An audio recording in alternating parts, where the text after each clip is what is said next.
Hi friends, today we will discuss Hurlbut opportunity cost theory of international trade. It is coming under the classical theories of international trade. So as per the theory name only, we got to know that Gottfried Hurlbut has attempted to restate the comparative cost in terms of opportunity cost. So Gottfried Hurlbut gave this theory. The theory name is Hurlbut's opportunity cost theory of international trade, and in that theory he tried to give more input and restate the comparative cost in terms of opportunity cost. As like he followed the, you can take it as the pathway of Ricardo.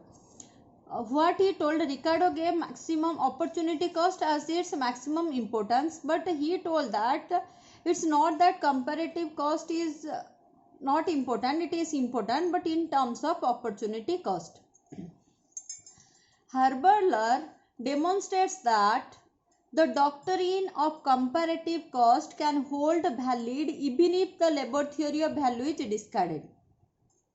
He told the doctrine of comparative cost, when this labor theory value is discarded, it is not valuable, that time also comparative cost is important. Get it? He told that when labor theory value we will delete from our mind, that time the doctrine of comparative cost can hold valid.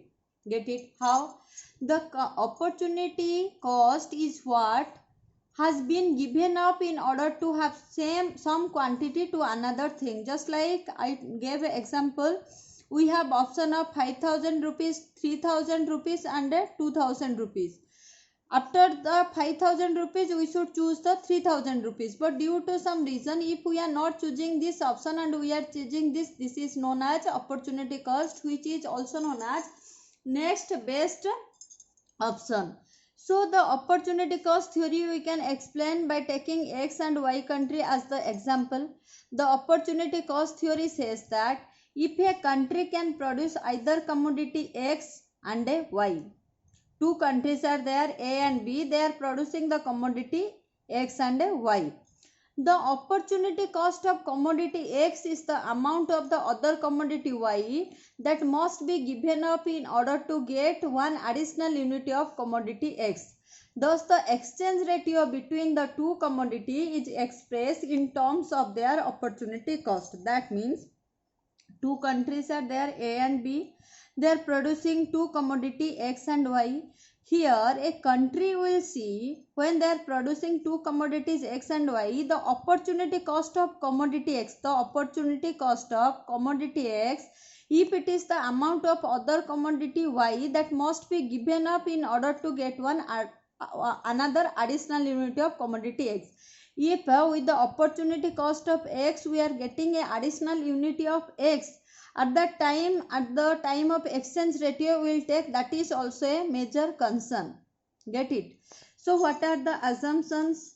Same 2 into 2 into 1 model means two country, two commodities, one factors of production, perfect competition both in product and factor market, full employment, free trade, the price of each commodity equals its marginal monetary cost. So now we'll see that what next. Next page is very important for us. See here, the shape of the production possibility curve under different cost conditions that determine the basis that gains from the international trade under the theory of opportunity cost. What are the slopes are here? I am showing down the shape of production possibility curve PPC under different cost condition that determines the basis and the gain from the international trade under the theory of opportunity cost. If you will get a question, you will get the question under these three conditions. First, trade under constant opportunity cost. If opportunity cost is constant, then the production possibility curve is a straight line. See, A and A1 is a straight line. So under constant opportunity cost, production possibility curve is a straight line. Trade under increasing opportunity cost, the production possibility curve is concave to the origin. Concave to the origin. See, If it is increasing opportunity cost, then it is concave to the origin. And the trade under decreasing opportunity cost, the production possibility curve is convex to the origin. So you can remember in short form, if a constant opportunity cost, then production possibility curve is straight line. If increasing opportunity cost, then production possibility curve is concave.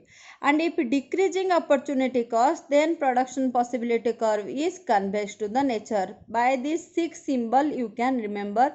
That is the importance of this theory. Thank you. This is for today.